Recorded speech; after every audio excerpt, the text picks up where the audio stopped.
हरे कृष्णा कृष्ण कृष्ण हरे हरे, हरे राम राम राम हरे हरे।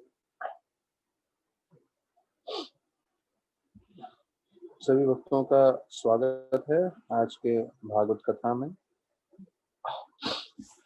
तो आज जो है जैसे मैं बता रहा था, हमारे एक बड़े प्रमुख आचार्य हैं जिनका नाम है नरोत्तम दास ठाकुर।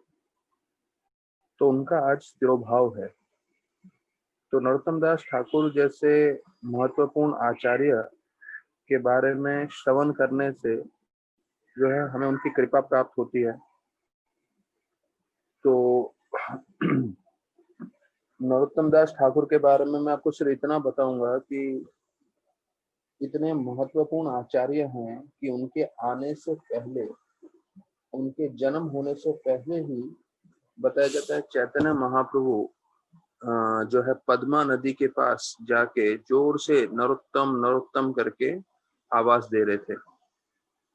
तो जब इतने जोर से आवाज दे रहे थे नरोत्तम कर कर, तो भक्तगण सोचने लगे जो चैतन्य महाप्रभु के पार्षद थे कि नरोत्तम करके कोई भक्त तो है नहीं। तो नित्यानंद प्रभु ने सभी भक्तों को बताया कि अभी नरोत्तम करके कोई भक्त नहीं है, पर भविष्य में वो जो है वहीं पे ही जो है उसके खेतुरु के पास, पद्मा नदी के पास जो खेतुरी गांव है वहां पे जन्म लेने वाले हैं और वो एक महान भक्त बनेंगे जो चैतन्य महाप्रभु की शिक्षाओं का पूरी तरह से प्रचार करेंगे। तो महाप्रभु उनके आने से पहले ही जो है नरोत्तम नरोत्तम करके वो जो है जोर से आवाज कर रहे थे। और यहाँ तक कि जब महाप्रभु ने वहां पे पद्मा नदी में स्नान किया, क्योंकि वो स्वयं कृष्ण थे, तो उन्होंने जो पद्मा नदी की जो देवी है पद्मा देवी, उनको बुलाया और कहा कि मैं आपको कृष्ण प्रेम दे रहा हूँ, और जब नरोत्तम प्रवेश करेंगे कई साल बाद यहाँ स्नान करने के लिए, तो आप उनको ये कृष्ण प्रेम दे दीजिएगा। तो देखिए महाप्रभु ने स्वयं जो है कृष्ण प्रेम पद्मा नदी में छोड़ दिया कि जब नरोत्तम आएंगे तो नरोत्तम को कृष्ण प्रेम प्राप्त हो सके और फिर वो इस कृष्ण प्रेम के शक्ति से पूरी दुनिया को उद्धार कर सके। तो नरोत्तम दास ठाकुर को ठाकुर महाशय भी बताया गया है, और वो हमारे गौड़ीय वैष्णव में एक प्रमुख आचार्य का रूप उनका पदवी है। उन्होंने पूरे उड़ीसा बंगाल में जो है काफी प्रचार किया है, और उनके पिता का नाम कृष्णानंद दत्त और उनकी माता का नाम नारायणी देवी है।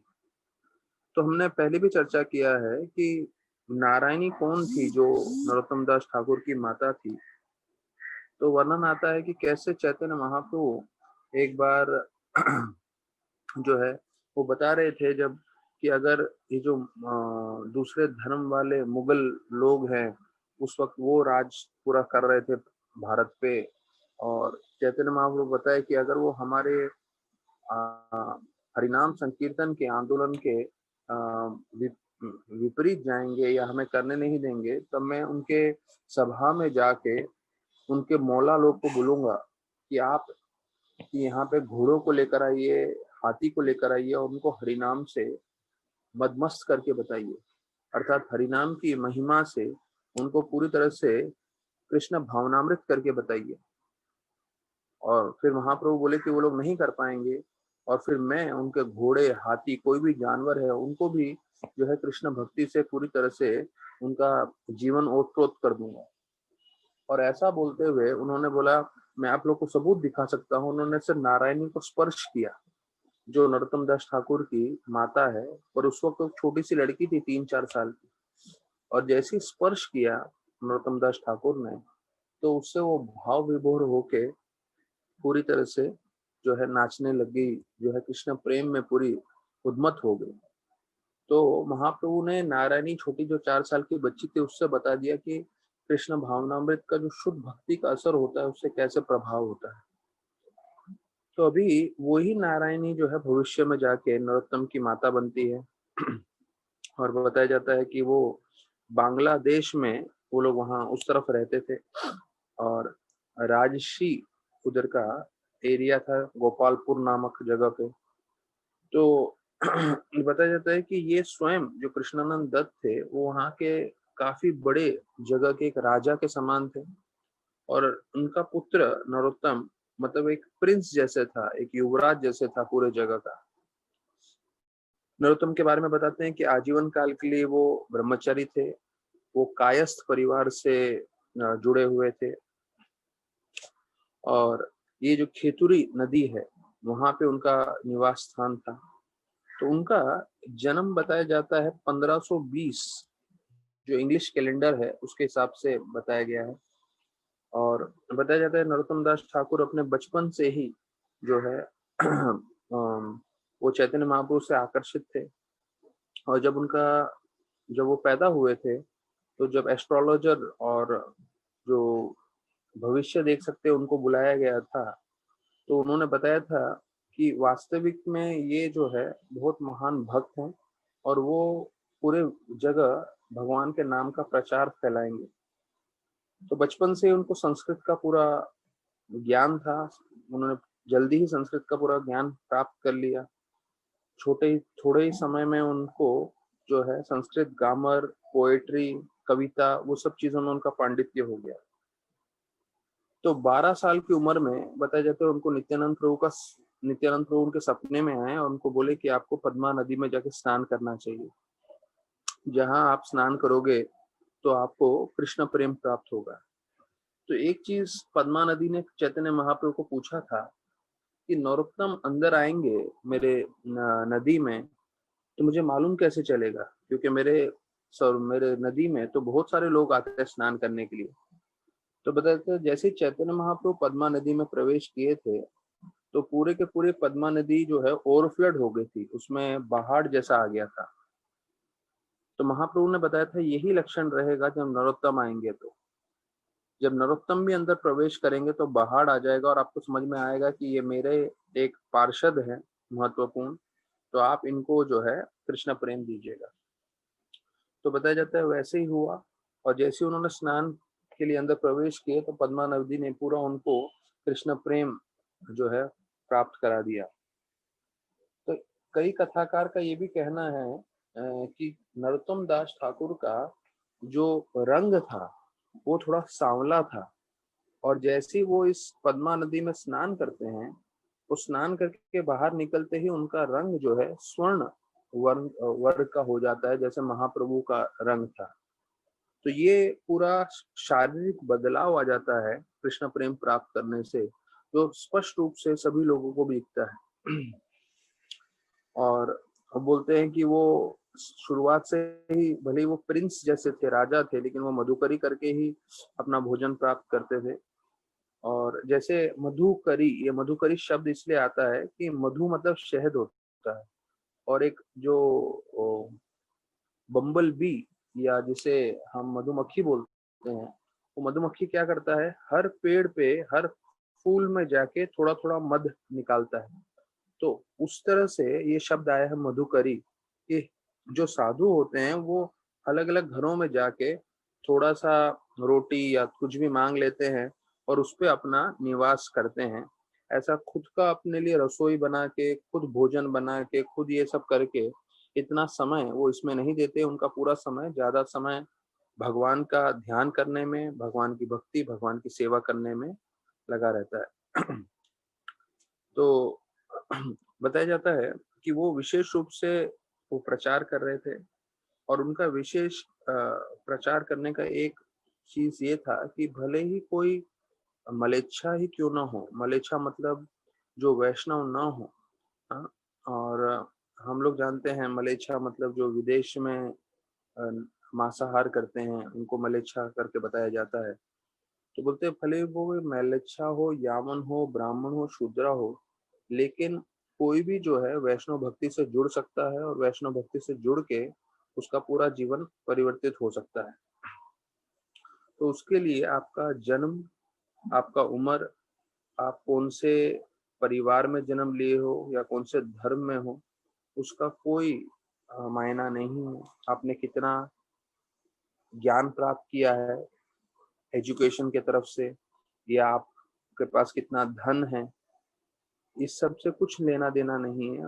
पूरी तरह से भक्ति में जैसे आप जुड़ते हैं तो भक्ति इतना शक्तिशाली है, वो आपको पूरी तरह से आध्यात्म में प्रगति करा सकता है।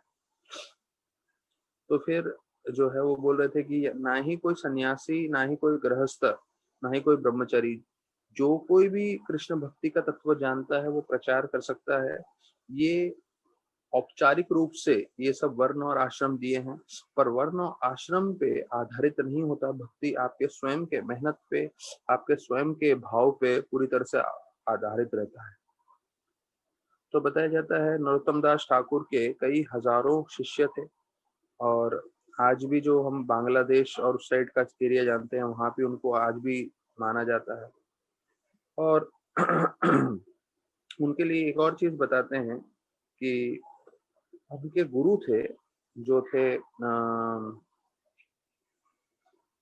लोकनाथ गोस्वामी। तो कल मैं लोकनाथ गोस्वामी के बारे में थोड़ा बताते हुए मैंने रोक दिया था, क्योंकि मैं आज बताना चाहता था। लोकनाथ गोस्वामी भी इतने प्रमुख गोस्वामियों में से थे और इतने प्रामाणिक भक्त थे कि वो कभी भी किसी भी वैष्णव से कुछ सेवा भी नहीं लेते। तो कई कई भक्त ऐसे होते हैं कि वो किसी से सेवा नहीं लेते, और वो अपना जीवन कार्य भी ऐसे तरह से करते हैं कि कोई उनकी सेवा ना कर पाए। तो नरोत्तम दास ठाकुर अपने गुरु की खूब सेवा करना चाहते थे, पर वो देख रहे थे कि किसी तरह से भी उनकी सेवा नहीं कर सकते थे, क्योंकि उन्होंने अपना जीवन ही ऐसा बना के रखा था। तो अभी उनको जो है सेवा करने का एक ही मार्ग दिख रहा था कि सुबह सुबह जब वो यमुना के सामने जंगलों में सुबह सुबह जाके जो कार्य करते हैं, निष्ठा करते हैं, और फिर वो जो है यमुना में स्नान करने जाते थे। तो नरोत्तम दास ठाकुर स्वयं जो है आधी रात को उठकर जाते थे उस जगह पे, और उस जगह को पूरी तरह से साफ करते थे, और अच्छा से मिट्टी डाल के वो पूरा जगह साफ करके रखते थे अपने गुरु महाराज के लिए। तो एक बार लोकनाथ गोस्वामी को लगा कि मैं रोज यहाँ पे जो है विष्टा करके जाता हूँ, पर ये रोज मुझे स्वच्छ दिखता है जगह, क्या कारणवश है। तो ऐसा सोचते हुए वो आधी रात को एक दिन आ गए और पेड़ में पीछे छुप के देख रहे थे। तो उन्होंने देखा नरोत्तम दास ठाकुर स्वयं आ रहे हैं और अपने हाथों से वो पूरा जगह को साफ कर रहे हैं। तो उसको देख के लोकनाथ गोस्वामी के आंखों में से आंसू आ गए, और लोकनाथ गोस्वामी बोलने लगे, अरे नरोत्तम, आप तो राजकुमार हैं, और राजकुमार होते हुए आप ये क्या क्या कर रहे हो, ये जगह को साफ कर रहे हो। तो नरोत्तम दास ठाकुर का जवाब बहुत महत्वपूर्ण था। नरोत्तम दास ठाकुर ने कहा कि मैंने इस दुनिया का जो इल्यूजन है या इस दुनिया का जो भ्रम है उसको छोड़ दिया है। भले आप मुझे राजकुमार बोलिए या जितना भी मेरे को राजपाट मेरे पास है, ये सिर्फ भ्रम है, क्योंकि ये जीव क्षण भंगुर है, जीवन अंत हो जाएगा तो ये खत्म होने ही वाला है। पर इसको छोड़ के मैंने आध्यात्मिक जगत का सबसे मुख्य चीज भक्ति प्राप्त की है, अपने गुरु और वैष्णव की सेवा प्राप्त की है। तो ये मेरे जीवन का मुख्य उद्देश्य है। तो जब लोकनाथ गोस्वामी ने ये सुना, तब उन्होंने बोला कि आपको मैं स्वीकार करूंगा और आपको मैं दीक्षा दूंगा। तो लोकनाथ गोस्वामी के सिर्फ एकमात्र शिष्य हैं, वो है नरोत्तम दास ठाकुर। तो फिर बताया जाता है लोकनाथ गोस्वामी ने उनको जो है जीव गोस्वामी के पास भेजा, और कहा कि जीव गोस्वामी के साथ रह के आप जो है शास्त्र पढ़िए और प्रचार में मदद करिए। तो श्यामानंद पंडित, नरोत्तम दास ठाकुर और श्रीनिवास आचार्य, ये तीनों जन जोड़ी बना के जीव गोस्वामी के पास से आध्यात्मिक ज्ञान प्राप्त कर रहे थे। और हमने चर्चा किया है कि कैसे जो रूप और सनातन गोस्वामी और जीव गोस्वामी के सारे पुस्तक थे वो सब लेके वो जाते हैं, और फिर कैसे वो जो है भीरमभीर नामक डाकू, और राजा थे उस जगह के, पर वो डाकू समान ही थे, वो पूरे के पूरे बक्से चुरा लेते हैं। और नरोत्तम दास ठाकुर बाद में जो है उनकी सभा में जितने भी पंडित थे उनको परास्त करते हैं, उनको बतलाते हैं असली भागवत का मतलब क्या है, भागवत का तत्व क्या है, शुद्ध भक्ति क्या है। तो उससे बीरमबीर राजा भी बहुत प्रभावित हो जाते हैं, और फिर वो जब बोलते हैं कि हम अपनी किताबों को ढूंढ रहे हैं जो चोरी हो गए थे, तो बीरमबीर बोलते हैं हाँ वो मेरे पास ये है, मैंने चुराए थे। तो बीरमबीर नरोत्तम दास ठाकुर से इतने प्रभावित हो जाते हैं कि वो उनसे दीक्षा ले लेते हैं। और वो उस समय का जो एरिया था उधर के राजा थे। आप आज भी देखेंगे वो जो गांव है, वो पूरा एरिया है, शहर है, आज भी उधर बहुत सारे मंदिर हैं। और आज भी ये 500 साल 1520 की बात है, जब नरोत्तम दास ठाकुर पैदा हुए, तो समझ लीजिए 1550 में हुआ था। तो आज से समझ लीजिए तकरीबन तकरीबन आप बोल सकते हैं 470 साल पहले की मोटा मोटी जो है पहले की बात है। पर आज भी सबसे ज्यादा मंदिर ये जो है भीरमबीर जो राजा थे उनके द्वारा बनाए गए आज भी मौजूद है। तो ये असर होता है अगर कोई राजा कृष्ण भक्ति से जुड़ जाता है। वो डाकू समान थे पर वो ही पूरा जगह का राज कर रहे थे और उनके पास सबसे ज्यादा पावर था, पैसा था, और सब पूरा का पूरा जो गांव या शहर था सब उनका सुनते थे। तो उन्होंने पूरे गांव को, पूरे शहर को एक वैष्णव समाज बना दिया और सब उधर जो है भक्ति करने लगे नरोत्तम दास ठाकुर के प्रभाव से। तो ये जो हम देखते हैं कि जो इन्फ्लुएंशियल लोग हैं, जो बड़े पदवी पे हैं, तो वो अगर भक्त बनते हैं तो कैसे जो है पूरा प्रचार का कार्य कर सकते हैं।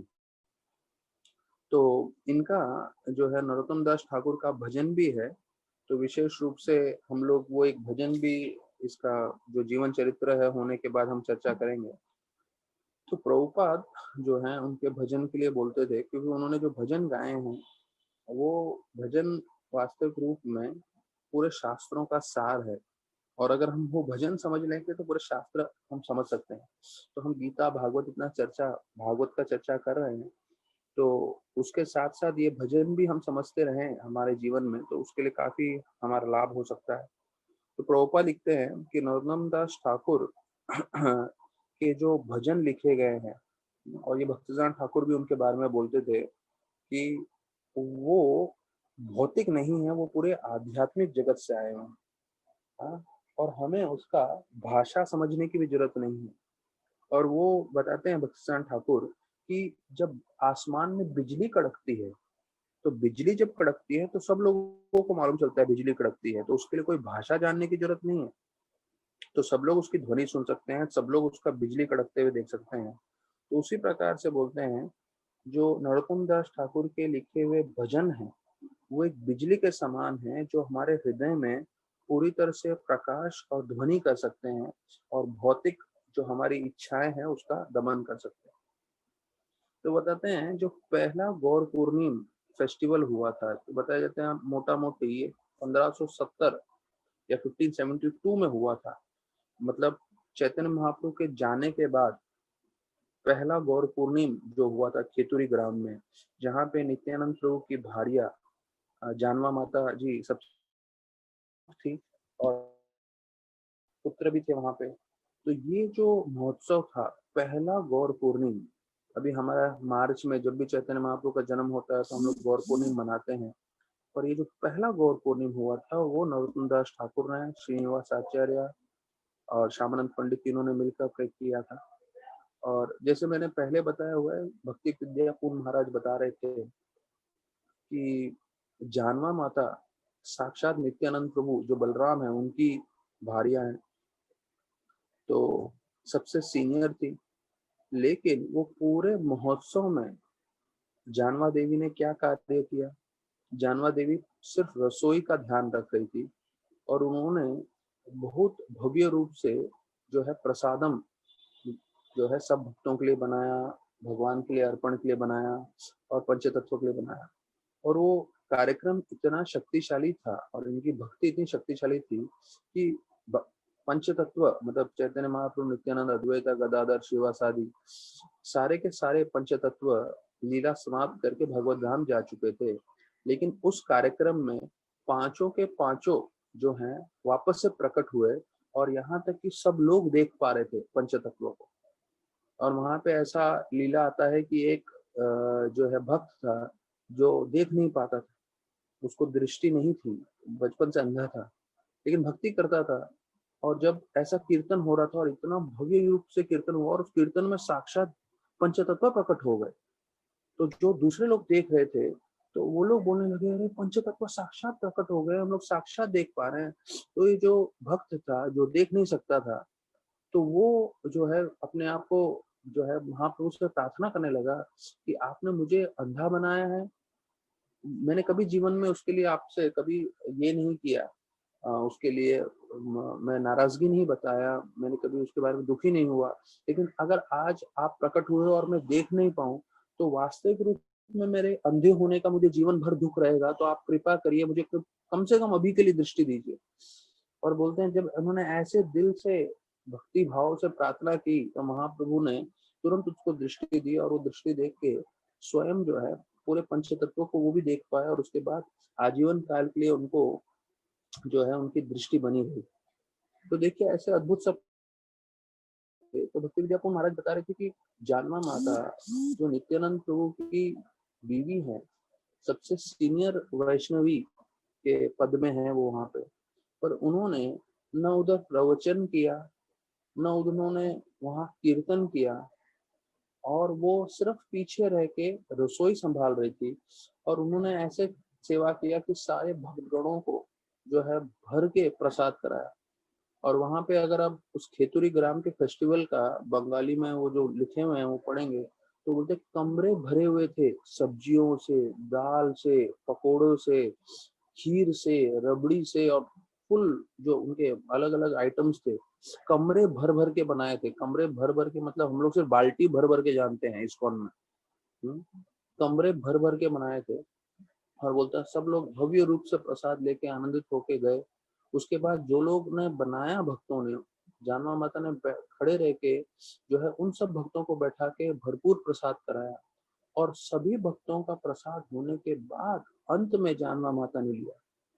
तो भक्ति विद्यापति महाराज बता रहे थे कि जानवा माता भले ही सबसे वरिष्ठ भक्त थी उस समय, लेकिन क्योंकि वो एक स्त्री के शरीर में थी, तो वो सामने कभी नहीं आई, वो पीछे रही, और पीछे रह के उन्होंने सब कार्य किया। तो बोलते हैं ये है हमारी संस्कृति। तो दुनिया वाले जो बोल रहे हैं बोलने दीजिए, जो लोग कर रहे हैं करने दीजिए, पर हमारी जो संस्कृति है वो हमें कभी नहीं भूलना चाहिए। तो ये तो प्राइवेट डिस्कशन था जब मैं भक्ति विद्यापति महाराज के साथ था, तो वो मैं आप लोग के साथ शेयर करना। अच्छा, नरोत्तम दास ठाकुर ने जो है प्रेम भक्ति चंद्रिका, और वैसे उन्होंने लिखा है, उसमें काफी सारे भजन लिखे हैं उन्होंने। तो हम लोग जो है सिर्फ एक भजन जो प्रभुपाद ने कहा था कि हम हर मंदिर में जब गुरु पूजा होता है सुबह को, तो एक तो होता है मंगल आरती, उसके बाद नरसिंह आरती, बाद में सब शिक्षाष्टकम करने के बाद सब नाम अपराध करते हैं, जपा करते हैं। जपा करने के बाद दर्शन आरती होता है। दर्शन आरती होने के बाद जो गुरु पूजा है, गुरु वंदना है, तो ये जो नरोत्तम दास ठाकुर ने गाया है वो हम गाते हैं हर बार। तो हमने अपने जितने 6 महीने से हम ये कथा कर रहे हैं, तो हमने कभी गुरु वंदना नहीं गाया है। तो आज नरोत्तम दास ठाकुर के तिरोभाव पे हम लोग इसको सुन लेते हैं, और उसके बाद हम अपना कथा प्रारंभ करते हैं। तो पहला लाइन है, शिव गुरु पर चरण पद्मा केवल भक्ति सदमा बंदो मोहि सवदन माते जहार प्रसादे भाई ए भव तुरियो जाय कृष्ण प्राप्ति होए जहां होते। तो इसका मतलब है कि मैं अपने गुरु की वंदना करता हूँ, और मैं उनके चरणों में पूरी तरह से जो है आश्रय ले रहा हूँ। उनके चरण की पूजा मेरे जीवन का उद्देश्य है। तो देखिए, नरोत्तम दास ठाकुर जैसे मैंने बताया इतने महत्वपूर्ण आचार्य रह चुके हैं। उनके कीर्तन में साक्षात चैतन्य महाप्रभु प्रकट हुए। महाप्रभु ने स्वयं उनको कृष्ण प्रेम दिया हुआ है। उन्होंने जो भजन लिखा है, उस भजन में आप समझिए 4 पंक्तियों में उन्होंने पूरे शास्त्रों का सार दिया है। वो मुख्य रूप से बोल रहे हैं कि पहला चीज बोल रहे हैं, शिव गुरु चरण पद्म केवल भक्ति सदमा, कि जो गुरु के वाक्य है, जो गुरु की तरफ मेरी भक्ति है, वो मेरा जीवन का उद्देश्य है। यहाँ डायरेक्टली वो भगवान के लिए नहीं बोल रहे हैं, जबकि वो स्वयं इतने संगी पार्षद हैं चैतन्य महाप्रभु के, लेकिन वो हमें सिखा रहे हैं कि हमारा जीवन का उद्देश्य होना चाहिए गुरु। अगर गुरु कुछ बोल रहे हैं तो हमें सिर्फ गुरु के तरफ आसक्ति होना चाहिए, जो भी गुरु बोले हमेशा करने के लिए तत्पर रहना चाहिए। तो जब हम उस स्तर पे रहेंगे तो हमें गुरु की पूरी कृपा मिल सकती है। तो बोलते हैं गुरु की कृपा प्राप्त होने से जो है हम कृष्ण की कृपा प्राप्त कर सकते हैं, और जो इस भौतिक जगत के संसार से निकल सकते हैं।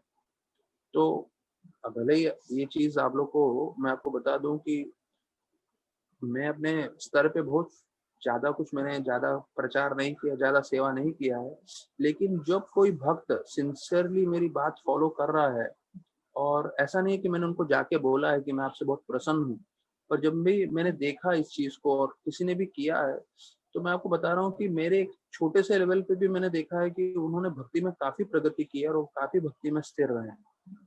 तो ये एक तरह से फल है। अगर कोई भी गुरु की बात मानता है और गुरु के लिए अच्छे से वो मेहनत करता है, भक्ति करता है, तो वो अपने आप प्रगति करता है।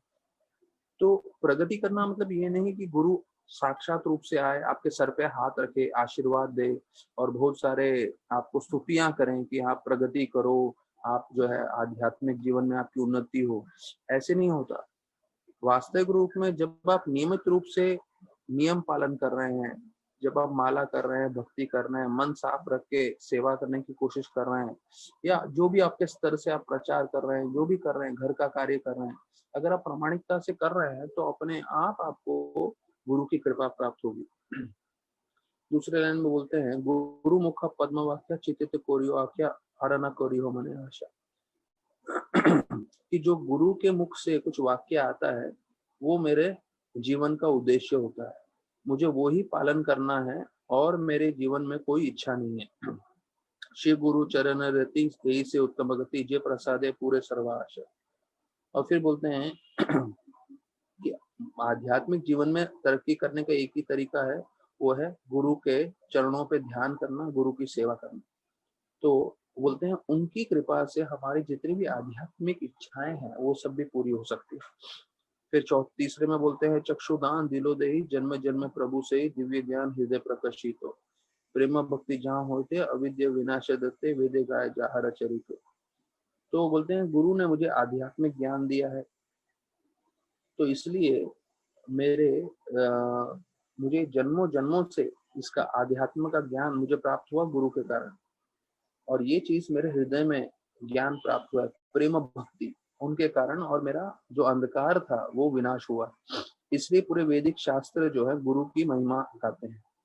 श्री गुरु करुणा सिंधु अधम जन नर बंधु लोकनाथ लोके रजीवाना, हा हा प्रभु करो दया देहो मोरे पद छय ए भी जस निष्कृत है। तो इसमें आखिरी स्टैंजा में बोल रहे हैं कि आप जो है अधम जन नर बंधु, जैसे भगवान को, कृष्ण भगवान को भी हम बोलते हैं कि वो हे कृष्णा करुणा सिंधु दीन बंधु जगतपति, दीन बंधु, दीन के बंधु हैं, मतलब सब जो बहुत दीन है, दुखी है, उनके बंधु हैं। तो ऐसे ही गुरु भी जो होते हैं अधम जन नर बंधु, जो सबसे अधम है, जो सबसे प्रतीत है, उनके लिए भी कृपालु रहते हैं। वो हमेशा समुद्र हैं कृपा के, जो गुरु महाराज होते हैं। और बोलते हैं आप जो है सबको उद्धार करने के लिए आए हैं, आप विशेष रूप से कृपा करें और अपने चरणों में मुझे हमें आश्रय दें। इसलिए बोलते हैं, हाँ हाँ प्रभु करो दया देहो मोरे पद छाया, आपके चरणों की छाया में मुझे रखें, अर्थात हमेशा मुझे अपने शिक्षण में रखें। तो इस देखिए जो यहाँ पे लिखा है, देहो मोरे पद छाया, अपने चरणों की छाया में रखें, तो चरणों की छाया का ये मतलब भी है कि वो गुरु अपने शिक्षण जो हमें दे रहे हैं उसकी छाया में हमें रखे।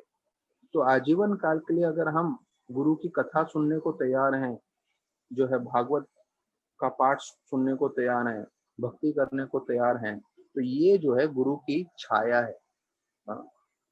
तो बोलते हैं आपकी जो महिमा है पूरे तीनों लोक में गाई जाती। तो ये जो गुरु वंदना है पूरे इस्कॉन सेंटर में, all over India, all over world जो है ये रोज गाया जाता है। और इसका उद्देश्य स्पष्ट है कि हम गुरु की जो वंदना कर रहे हैं, हम समझना चाहिए कि गुरु हमारे जीवन में कितने महत्वपूर्ण है और हमें कैसे गुरु की आज्ञा का पालन करना चाहिए। अब आगे हम लीलामृत में आ जाते हैं, जहाँ हमने चर्चा किया था। तो प्रभुपाद के लीलामृत में वर्णन आ रहा है कि उनको, प्रभुपाद का उद्देश्य स्पष्ट था कि वो भागवतम अभी लिखना चाहते थे। और ये जब भागवतम हम इतना चर्चा कर रहे हैं, लेकिन चर्चा करते समय हमें समझना है कि यहाँ वर्णन आ रहा है, प्रभुपाद को स्पष्ट मालूम था कलयुग के प्रभाव से बचने का एक ही मार्ग है, वो है श्रीमद् भागवतम। अब मैं आप लोगों को इसलिए बता रहा हूँ ये चीज कि हो सकता है मेरी श्रद्धा है इसके ऊपर, पर अटूट श्रद्धा, पूरी 100% श्रद्धा ना हो।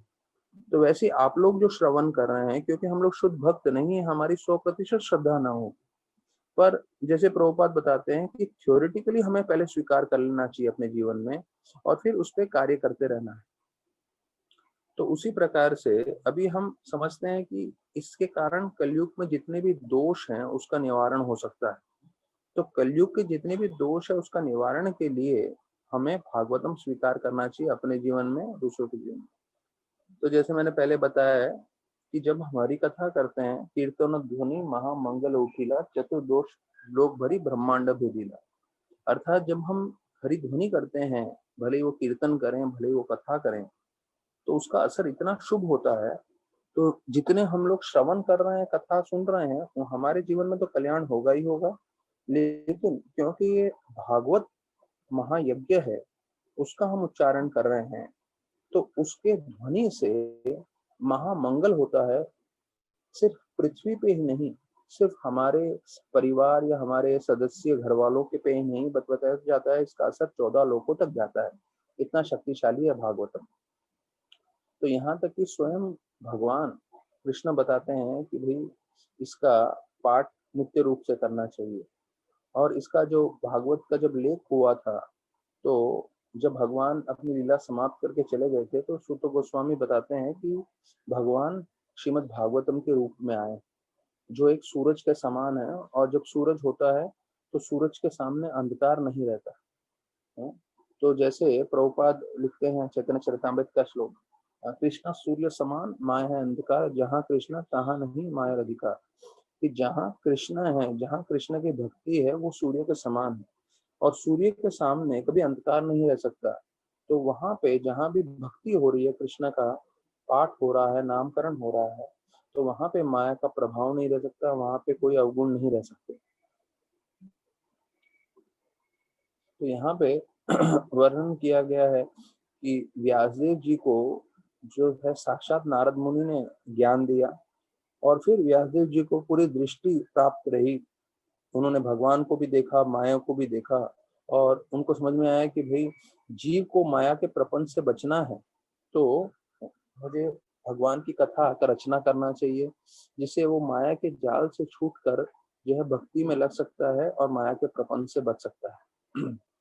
तो बोलते हैं उसी प्रकार से प्रभुपाद को भी ऐसी दृष्टि आई थी।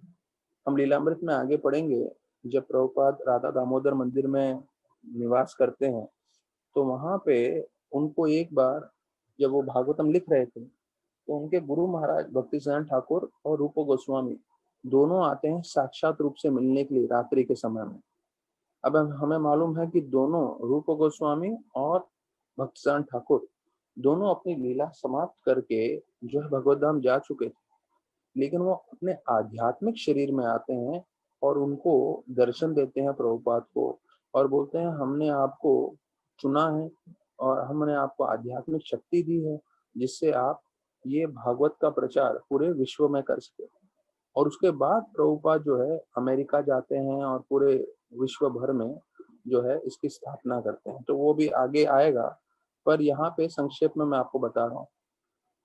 प्रोपा लिखते हैं कि कम्युनिस्ट लोगों ने अपनी किताबें बांट के पूरा कम्युनिज्म फैला दिया। तो बोलते कलकत्ता में भी लोग, कम्युनिस्ट लोग क्या करते थे, अपने सभी लोगों को बुलाते थे, एजेंट्स को बुलाते थे और कम्युनिज्म की किताबें पढ़ते थे। फिर बोलते हैं वैसी चीज उन्होंने रशिया में भी किया, इसलिए रशिया में भी उनके कम्युनिस्ट लोगों के काफी फॉलोअर्स हैं। तो प्रभुपाद बोलते हैं अगर कोई ये जो है ऐसा भौतिक चीज के लिए लोग आपस में चर्चा करके पढ़ के फैला सकते हैं, तो क्यों नहीं जो है भागवत का ज्ञान प्राप्त करके लोग अपना जीवन सार्थक कर सकते हैं। तो भागवत में स्पष्ट बताया गया है कि हमें बाकी सब कार्य छोड़ के इसमें ध्यान देना चाहिए। बाकी सब मतलब बाकी सब आध्यात्मिक कार्य, हम लोग अपने मन के हिसाब से जो जो कर रहे थे वो सब छोड़ देना चाहिए। भगवान का नाम जप और भागवत सुनना चाहिए, वो हमारा जीवन का मुख्य उद्देश्य होना चाहिए। और जो भी हमारे परिवार संबंधित कार्य हैं उसकी पूरी जिम्मेदारी लेनी चाहिए। तो बोलते हैं कि ना चैतन्य महाप्रभु ने बड़े-बड़े मंदिर बनाए। अगर आप देखें चैतन्य महाप्रभु 500 साल पहले आके गए, तो चैतन्य महाप्रभु स्वयं भगवान होते हुए भी आप एक भी मंदिर चैतन्य महाप्रभु के द्वारा नहीं देखेंगे। उन्होंने एक भी मंदिर का निर्माण नहीं किया और ना ही बताया जाता है। फिर उन्होंने सिर्फ अपने भक्तों को शिक्षण दिया कि आप जो है मंदिर का निर्माण करिएगा। तो फिर रूप गोस्वामी और उनके अंडर में जीव गोस्वामी ने फिर सारे मंदिर बनाए, राधा गोविंद मंदिर और बाकी सब बड़े बड़े मंदिर। तो बोलते हैं चैतन्य महाप्रभु विशेष रूप से भक्ति देना चाहते थे और भक्ति प्रदान करने के लिए मंदिर की आवश्यकता नहीं है। और भक्तिसिद्धांत ठाकुर ने वैसे तो 64 गौड़ीय मठ बनाए, लेकिन उनका भी उद्देश्य यही था कि किताबों के द्वारा ये भागवत लोगों को मिले और उनका जीवन परिवर्तन हो। तो राधानाथ महाराज बताते हैं हमें जो है मंदिर बनाना है, लेकिन मंदिर लोगों के हृदय में बनाना है। हर एक भक्त मंदिर के समान होना चाहिए, जहाँ पे भगवान की भक्ति हो रही हो और वहां से उस शरीर से वो जीव जो है लोगों को प्रचार कर सके। तो अभी भक्तिदान स्वामी, उनके पास सन्यासी थे, लेकिन उनके पास कुछ ज्यादा था नहीं। चिपीवाड़ा में जो है एक कमरा था और वहां से वो पूरी तरह से मेहनत कर रहे थे कैसे कृष्ण भक्ति का प्रचार हो सके।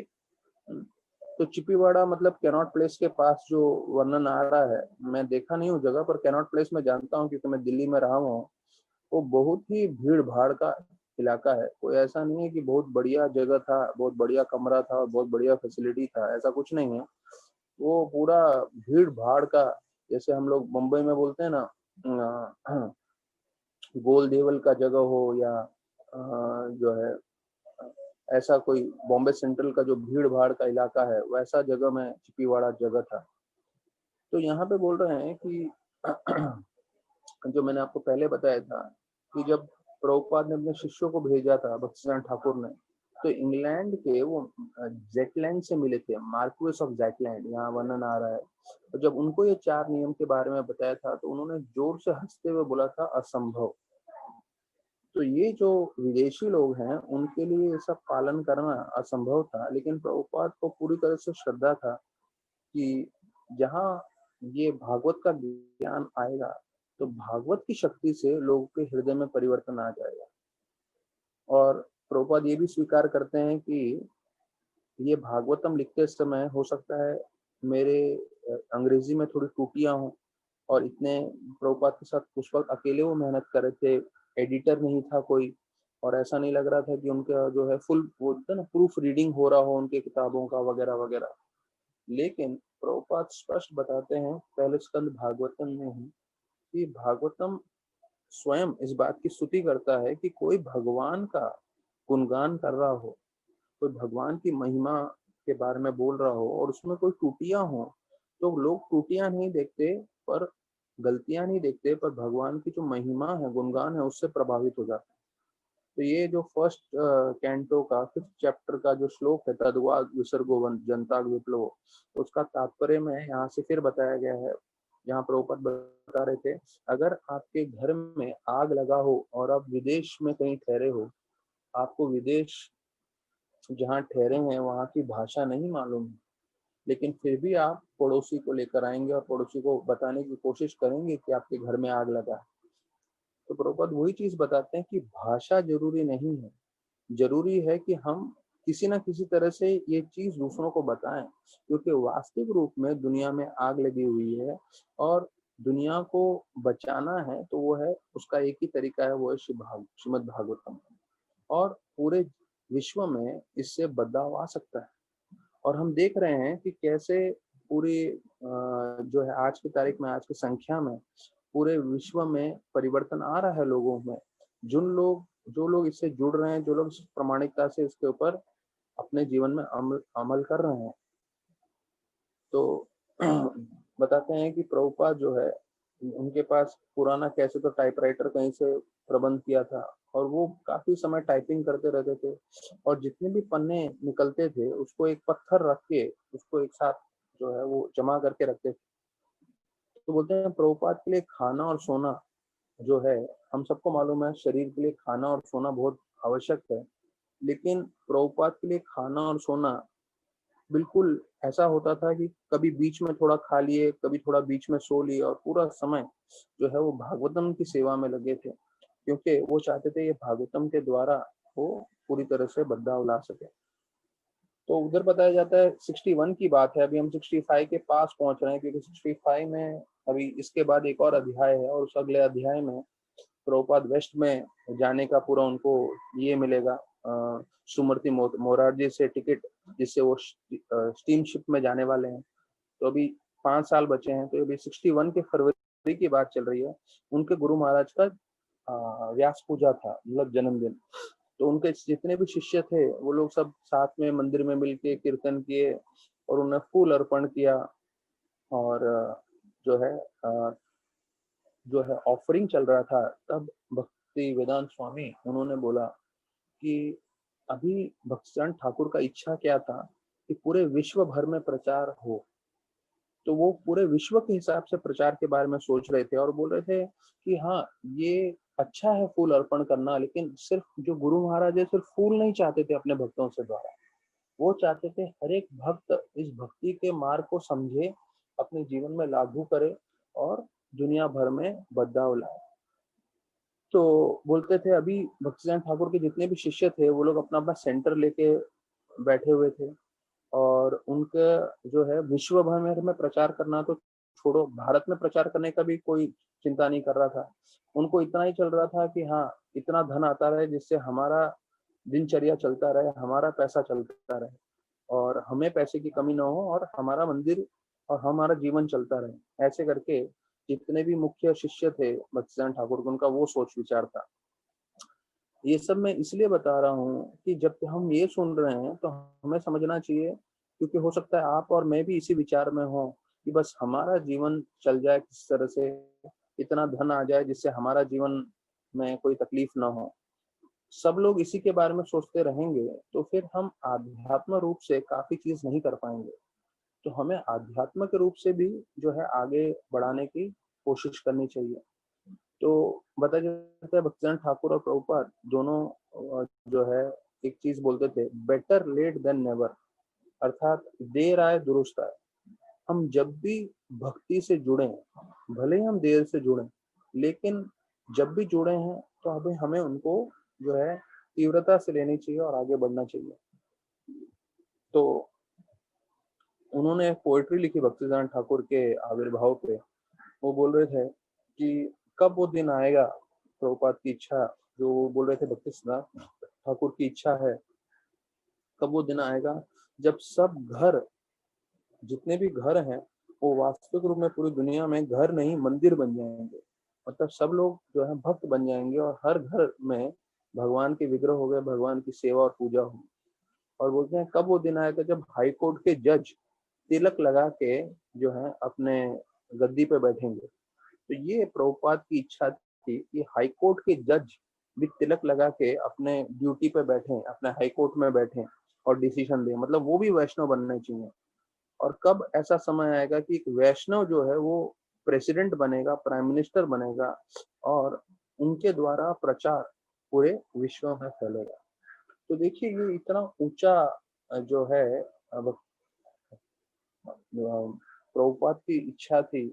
और हमें ये नहीं सोचना चाहिए कि अरे ये कैसे हो सकता है, ये तो असंभव है कि प्राइम प्रेसिडेंट कोई जो है वैष्णव बनेगा और वो पूरा प्रचार करेगा। नहीं, अगर प्रभुपाद ने इच्छा किया है और ये उन्होंने अपने प्रार्थनाओं में लिखा है, तो एक समय की बात है कि अगर हम अ, अपने हिसाब से भक्ति करते रहें तो भविष्य में ऐसा दिन आएगा जब हाई कोर्ट के जज जो है तिलक लगा के रखेंगे, और जितने भी जो जितने ऊंचे स्तर के लोग हैं वो भी बनेंगे।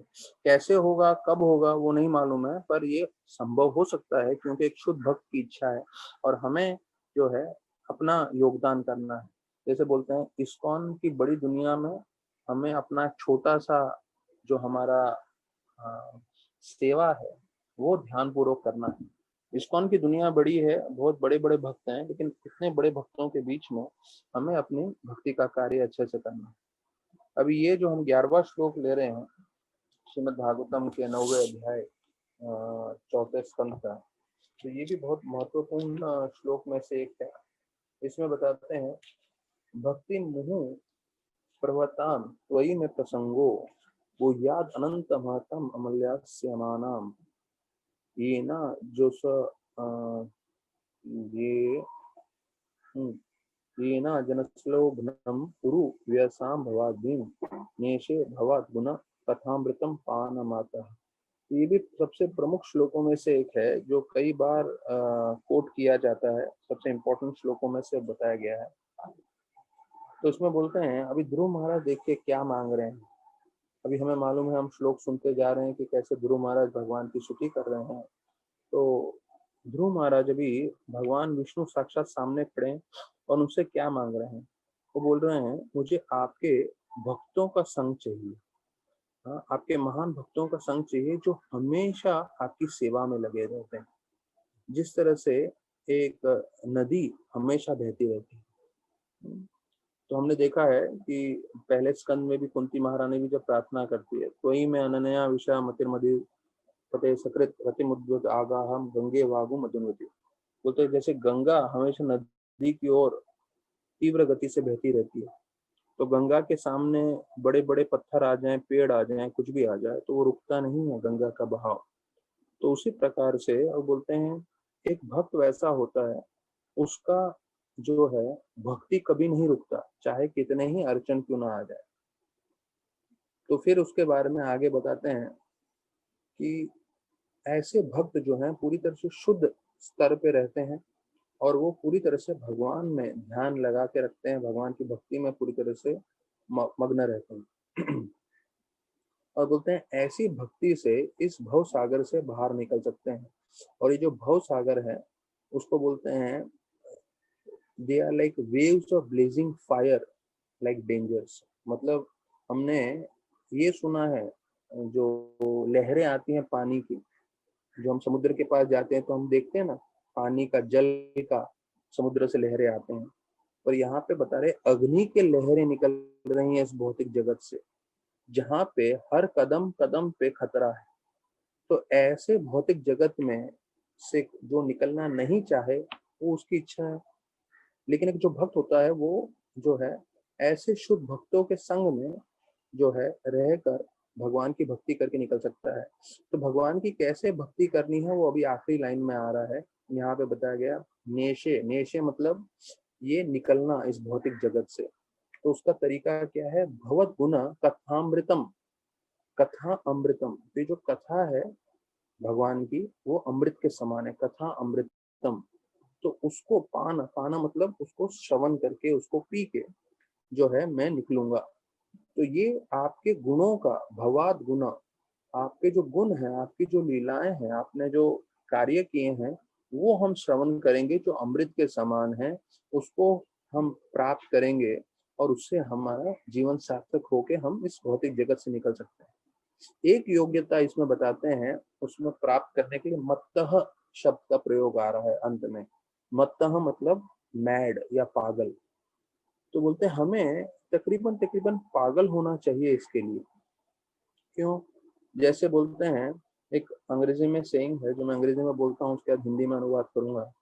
If you are not, if you don't have anything to die for, you don't have anything to live for. अर्थात आपके पास ऐसा कुछ नहीं है जीवन में जिसके लिए आप मरने को तैयार हैं, तो आपके पास वास्तविक रूप में कुछ भी नहीं है जीने के लिए भी। तो मत्ता का मतलब है हमें पागल होना चाहिए ये प्राप्त करने के लिए। क्योंकि देखिए बिना परिश्रम के भौतिक जगत में भी कुछ नहीं मिल सकता। तो यहाँ पे जब हमें कथा अमृत चाहिए तो कम से कम हमें श्रवण तो करना चाहिए जितना जो है हो सके। अब हमारे जो लीडर्स हैं उनके लिए, जैसे मैं बताया, ऑल ओवर इंडिया से जो है 450 यूथ प्रीचर्स इकट्ठा हुए हैं और हमारा खुद का ट्रेनिंग चल रहा है। तो आज हमारे ट्रेनिंग में देवकी नंदन प्रभु, जिन्होंने जूहू पे हेवन ऑन अर्थ प्रोजेक्ट बनाया है, वो हमें बता रहे थे। तो अभी ध्यान रखिए, अभी जो कथा सुनने वाले 450 लोग हैं, 450 में से जो जितने भक्तगण हैं ये सारे ऑल ओवर इंडिया में प्रचारक हैं। तो उनके लिए बता रहे थे, ये देवकी नंदन प्रभु जो प्रचार कर रहे थे, वो बोलते हैं रोज जो है 2 से 4 बजे सुबह उठ के वो 2 घंटा भागवतम पढ़ते और फिर 4 बजे जो है थोड़ा माला करके 4:30 बजे से मंगल आरती करते। तो लास्ट 35-40 साल में 76 को ज्वाइन हुए थे वो, तो 45 ईयर्स हो रहे हैं उनको तकरीबन अभी। तो 45 ईयर्स में उन्होंने कभी मंगल आरती मिस नहीं किया और रोज उनका शेड्यूल ऐसा है, सुबह को 2 से 4 2 घंटा प्रभुपाद का भागवतम पढ़ते हैं, प्रभुपाद की किताबें पढ़ते हैं।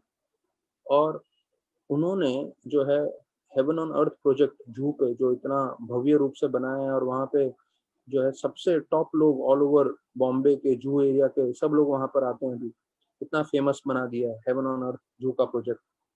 प्लस उन्होंने कानपुर में इतना बड़ा मंदिर बनाया है, प्लस उन्होंने बहुत सारे दूसरे सेंटर्स में जाके वो प्रचार कर रहे हैं देवकी नंदन प्रभु। प्लस वो ग्लोबल सेक्रेटरी हैं, बहुत सारा उन्होंने सेवा लेके रखा है, बहुत सारा ये कर रहे हैं। और पूरे इस्कॉन के लिए जो है फंड रेजिंग के वो मिनिस्टर हैं, मतलब कैसे फंड रेजिंग करना चाहिए वो सब सिखाते हैं।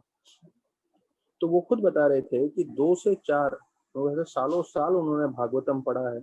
और सुबह के समय में जब हम जपा करते हैं, सुबह के समय में अगर हम कथा सुनते हैं, भागवत पढ़ते हैं, तो सीधा मस्तिष्क में जाता है।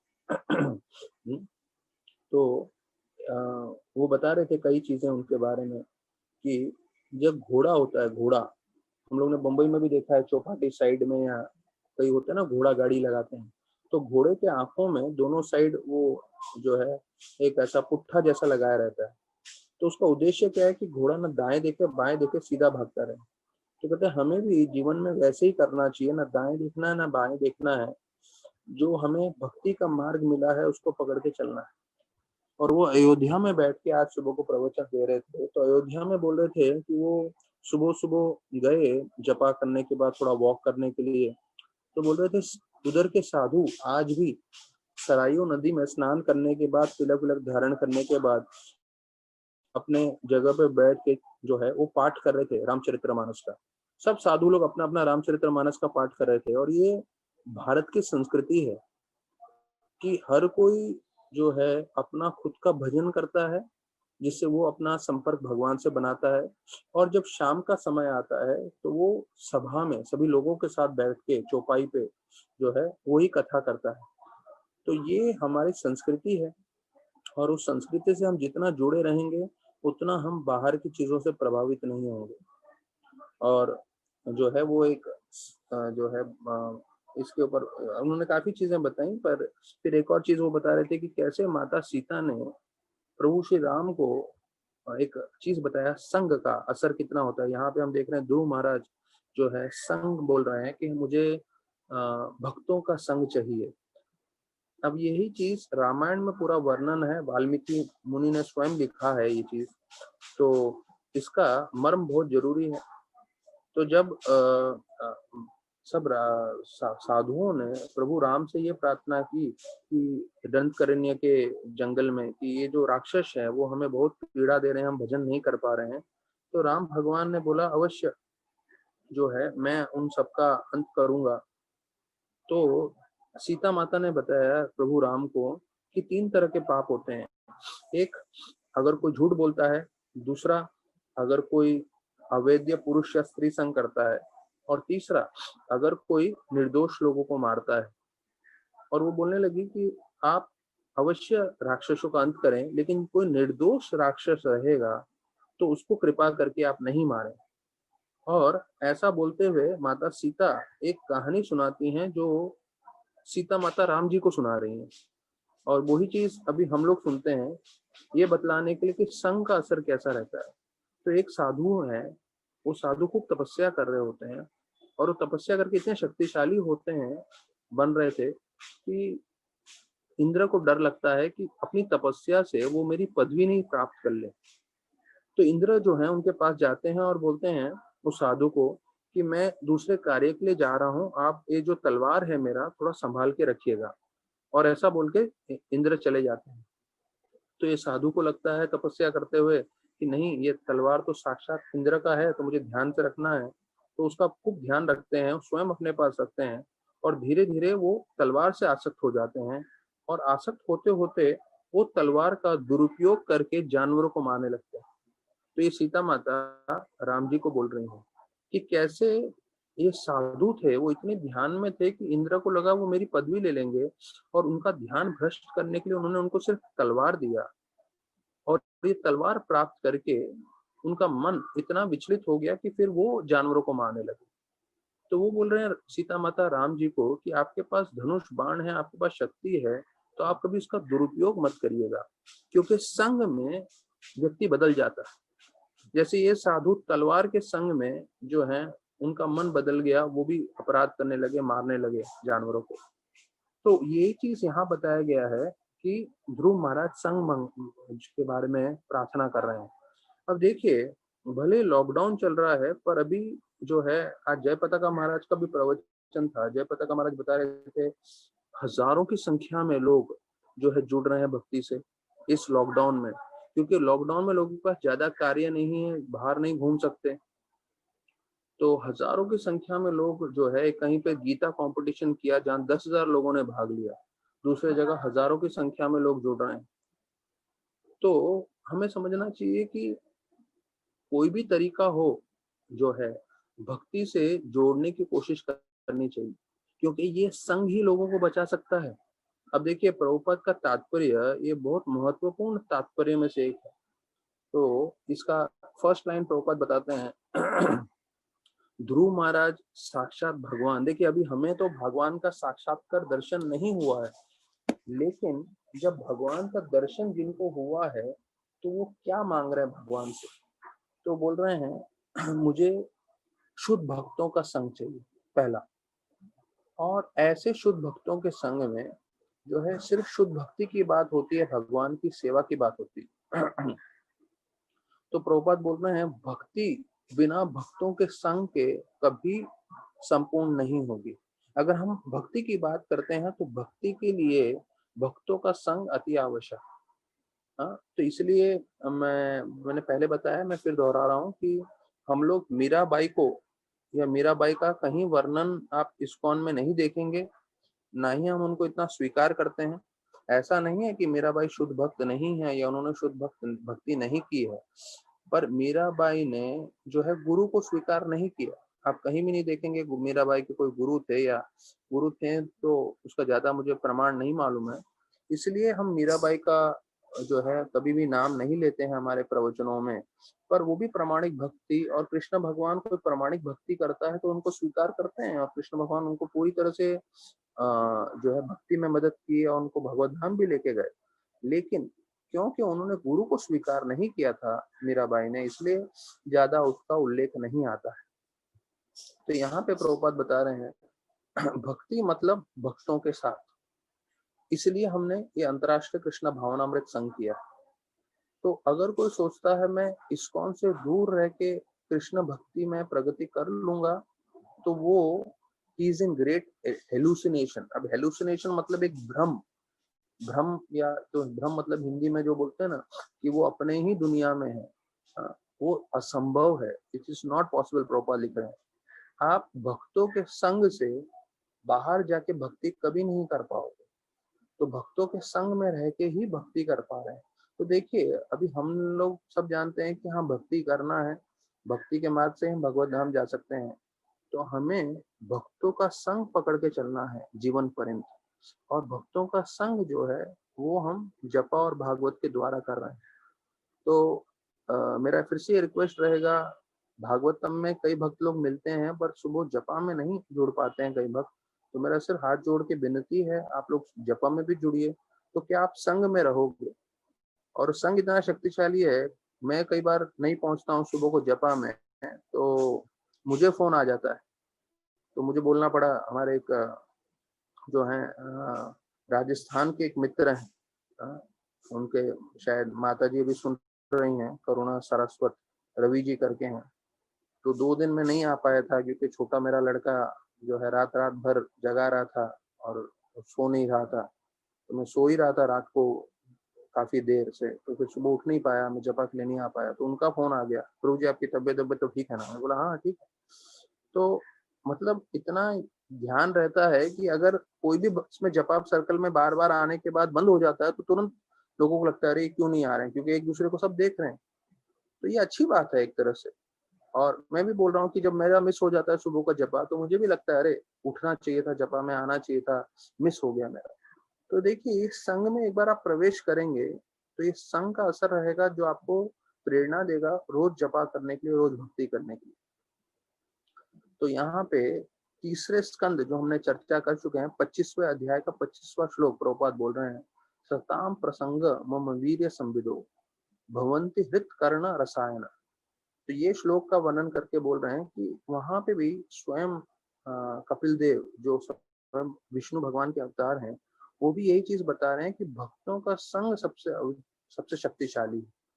और उस भक्तों के संग में जब हम श्रवण करते हैं तो हमारे हृदय में परिवर्तन आता है, हम भक्ति में पूरी तरह से जुड़ जाते हैं। प्रभुपाद बता रहे हैं कि हमने कृष्ण भावनामृत संघ इस तरह से बनाया है कि 24 घंटे पूरी तरह से लोग सेवा में लग सकते हैं। हमारे जीवन का हर पल जो है भगवान की सेवा में लग सकता है और हम पूर्ण जीवन भक्तिमय सेवा में लगा सकते हैं।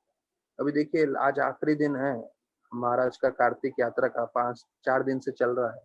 तो अभी ये खत्म होता है, 6 बजे चालू हो जाता है वो कार्तिक यात्रा का। तो पहले भक्तगण हिंदी और अंग्रेजी में जिसको जो ग्रुप में ज्वाइन करना है करते हैं, फिर 7 सवा 7 बजे तक वो पूरा वृंदावन का थोड़े बार कथा करते हैं, दामोदर अष्टकम, फिर राधानाथ महाराज का कथा। तो वो राधानाथ महाराज का कथा फिर 9 साढ़े 9 बजे तक चलता है। तो देखिए प्रभुपाद यहाँ बता रहे हैं तात्पर्य में, तो ये भी जो है 11वें श्लोक का ही तात्पर्य है जो काफी विस्तार पूर्वक है और जो बहुत महत्वपूर्ण है, इसलिए मैं धीरे धीरे बता रहा हूँ इसके बारे में। प्रभुपाद बता रहे हैं कि हम लोग ने इस्कॉन, प्रभुपाद बता रहे हैं मैंने इस्कॉन की स्थापना इस तरह से की है कि 24 घंटा व्यक्ति पूरी तरह से बिजी रह सकता है। तो अभी हमारे जो देवकी नंदन प्रभु थे वो बोल रहे थे कि हमें प्रभुपाद के जितने भी प्रवचन दिए हुए हैं, प्रभुपाद ने बहुत सारे प्रवचन हिंदी में भी दिया है, तो वो भी हम सुन सकते हैं। और वो सुनेंगे तो हमें समझ में आएगा कि प्रभुपाद की किताब तो पढ़ ही रहे हैं हम साथ साथ, लेकिन प्रभुपाद का प्रवचन सुनेंगे तो प्रभुपाद के प्रवचन सुनने से हम और प्रभुपाद के बारे में जान सकते हैं और प्रभुपाद जो शिक्षण दे रहे थे, देना चाहते थे, वो हम समझ सकते हैं। तो ये प्रभुपाद यहाँ पे पूछ रहे हैं कि कई लोगों के मन में ये प्रश्न आएगा कि भाई आप भक्तों के संग में तो हो, लेकिन आप इस भौतिक जगत के संसार से निकलने के लिए क्या कर रहे हो। तो ध्रुव महाराज उसके भी जवाब देते हैं और बोलते हैं वो ज्यादा मुश्किल नहीं है, क्योंकि आप जब भक्तों के संग में हैं तो ये जो पूरा भव सागर है उसको आप पार कर सकते हैं। कैसे? भगवान की कथा सुन के। One simply becomes mad to hear the glories of the lord. तो ocean can be cross very easily.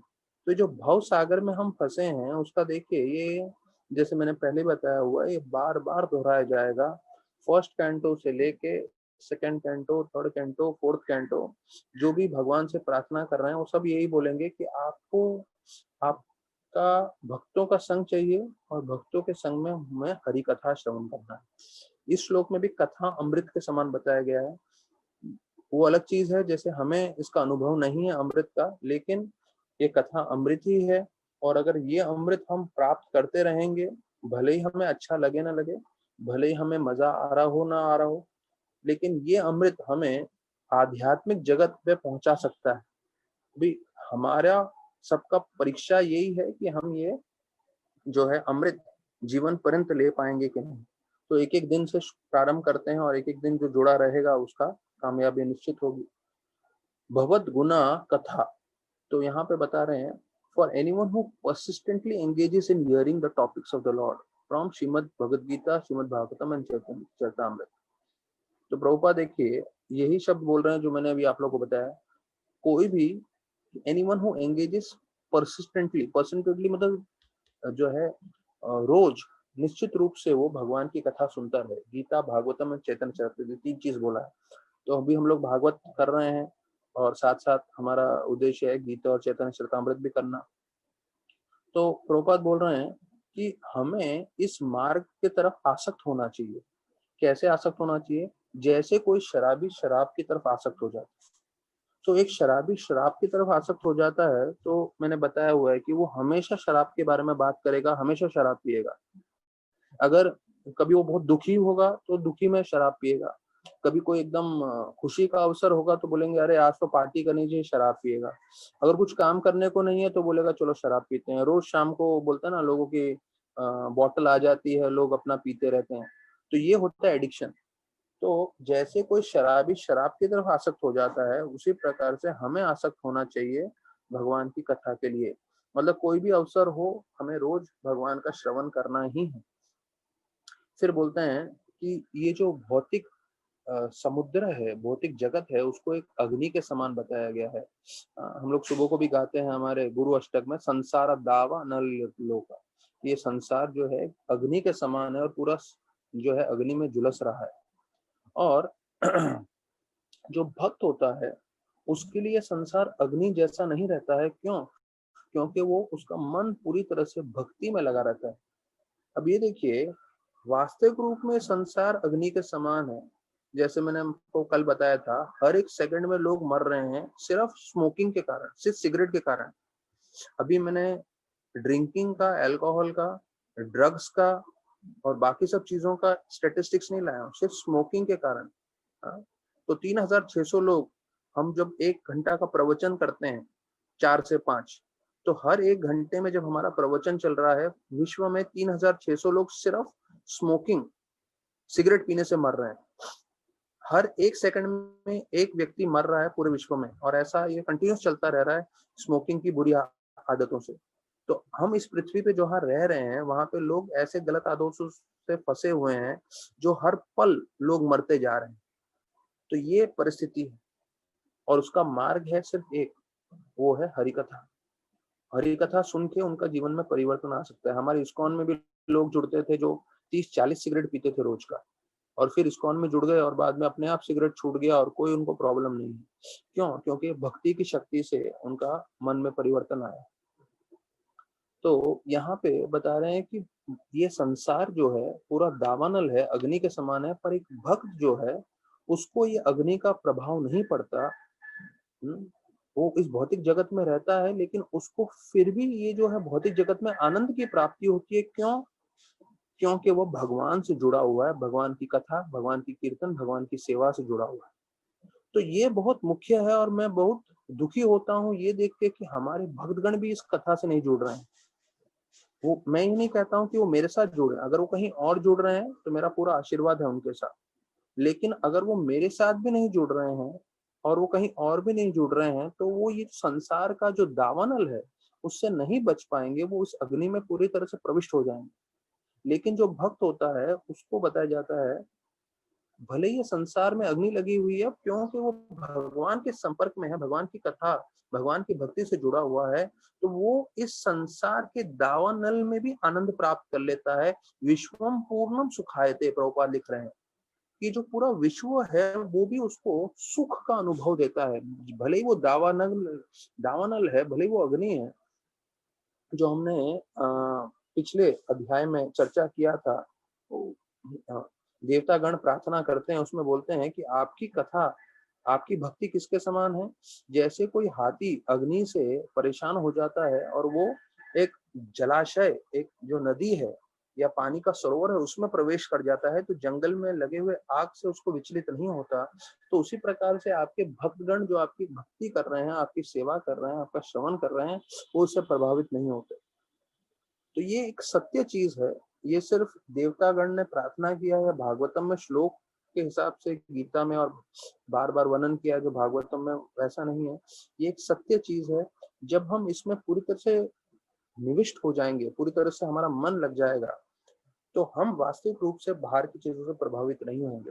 तो गौराम प्रभु अपने जो हम लोग को टीचर्स को ट्रेनिंग दे रहे थे उसमें बता रहे थे, हम जितने ज्यादा कृष्ण भक्ति में एब्जॉर्ब रहेंगे, जितना ज्यादा हमारा मन कृष्ण में जुड़ा रहेगा, उतना हम बाहर के वातावरण में क्या हो रहा है उससे हमें प्रभाव नहीं पड़ेगा।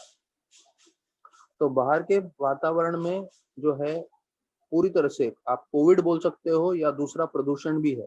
जैसे कृष्णानंद प्रभु बोलते हैं, मुझे कोविड का इतना डर नहीं लगता जितना माया का कोविड का डर लग रहा है, माया का असर का, क्योंकि माया भी कोविड के समान है, कभी भी नष्ट कर सकती है हमें। तो उन दोनों से बचने के लिए हमें जितना हम कृष्ण में प्रविष्ट रहेंगे, कृष्ण भक्ति में जुड़े रहेंगे, देखिए शरीर नष्ट होने वाला है किसी न किसी तरीके से, तो जब वो समय आएगा तो उससे विचलित नहीं हो के अगर हमने अपना मन ज्यादा कृष्ण में लगाया रखा होगा, कृष्ण कथा में, कृष्ण नाम में, कृष्ण सेवा में, कृष्ण भक्तों के साथ, तो हमारा जीवन हर परिस्थिति में सफल है। और देखिए इसका इतना सुंदर उदाहरण दे रहे हैं, ये उदाहरण प्रभुपाद ने अभी तक नहीं दिया है, ये चौथे स्कंद में 9वें अध्याय के 11वें श्लोक में ही उदाहरण है। प्रभुपाद बोलते हैं अगर आपको कोई कच्चा आम हाथ में दे तो आम ही है, लेकिन इतना स्वाद नहीं आएगा, लेकिन वही आम जब पूरी तरह से पक जाएगा तो बहुत स्वाद मिलेगा। अब ये एग्जाम्पल हम लोग सब रिलेट कर सकते हैं क्योंकि हम सब ने कच्चा आम भी खाया हुआ है और हमें पका हुआ आम का तो निश्चित रूप से स्वाद मालूम है। ये उदाहरण समझिए अच्छे से, प्रभुपाद बोल रहे हैं अगर हमें कच्चा आम दिया जाए तो कच्चा आम स्वादिष्ट नहीं होता, लेकिन वही कच्चा आम जब पक जाएगा तो स्वादिष्ट होगा, लेकिन दोनों स्तर में आपके हाथ में आम है। तो बोलते हैं भक्ति वैसे ही है, अभी जो हमें भक्ति प्राप्त हुई है वो कच्चे आम के समान है। तो कच्चा आम इतना स्वादिष्ट नहीं होता क्योंकि हमारा शुद्धिकरण नहीं हुआ है, तो इसलिए जो है हम इसमें संपूर्ण रूप से आनंद प्राप्त नहीं कर रहे हैं।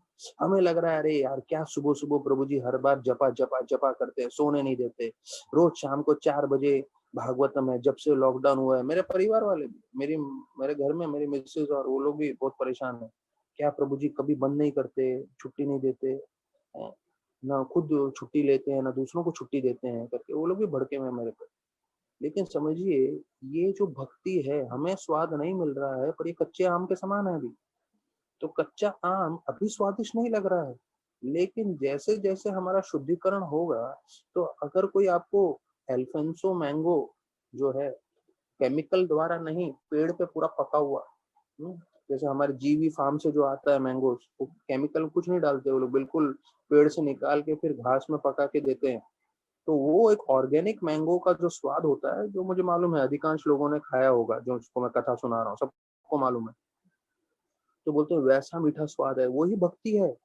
अभी हमें भक्ति तपस्या लग रहा है, श्रवण करना, जप करना और बाकी सब करना, लेकिन यही भक्ति जैसे जैसे हम शुद्ध होंगे, एक पके हुए आम के समान स्वाद लगने वाला है।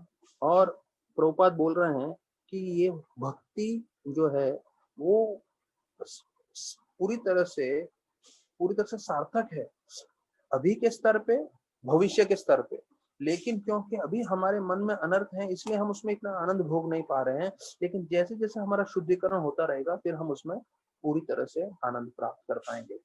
तो प्रभुपाद बोल रहे हैं the difference is in that one stage is unripe and other is ripe and more relishable, it is possible to mature in devotional service only in the association of devotees.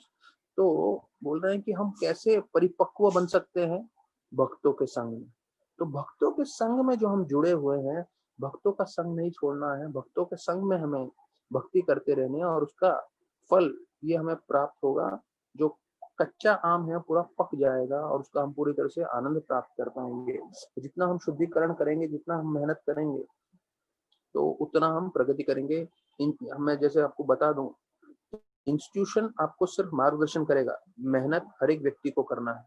जितने भी अभी हम लोग, मुझे मिला के 30 लोग हैं कथा सुन रहे हैं, तो भागवत जो इस्कॉन संस्था है वो आपको सिर्फ मार्गदर्शन कर रहा है, मेहनत हमें खुद को करना है।